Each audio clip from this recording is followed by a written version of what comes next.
İkinci 20 nömrəli qurbanı. Uğraşdırırıq sonra. Keçirdin. Növbəti. İkinci neçə nömrəlidir? Bitişdiricilərin nömrələrinə diqqət edin. Düzgün nömrələmiş olsun. Daha sonra isə 5 nömrəli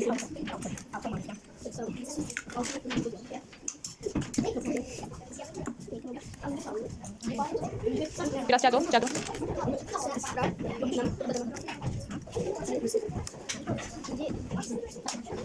Batareyaları qoş. Bəli, bəli, yaşılı şart, qırmızı şart, sonra yaşılı qırmızıya keçir. Aha. Yusuf, sən gəl 5 nömrəlini qoş. 5 nömrəlini qoş. Aha, biraz cəld olun. Bitişdiricilər. Bitişdirici nömrəsi neçə idi? Murat, neçə nömrəli idi? Digər bitişdiricilər neçə nömrəlidir Zeynəb? Zeynəb, digər bitişdiricilərin nömrəsi? Aha. Səs aparatı qoşuldu, sonra digər bitişdiricilər də qoşulsun. Nömrələrini də qeyd edin onların, hansı nömrələr hara qoşulur? Bunlar da bitişdir. İndi görək. Bunu da bitişdir. Sakit.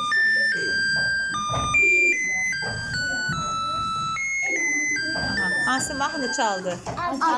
Aferin size. Alkışlayın özünüzü.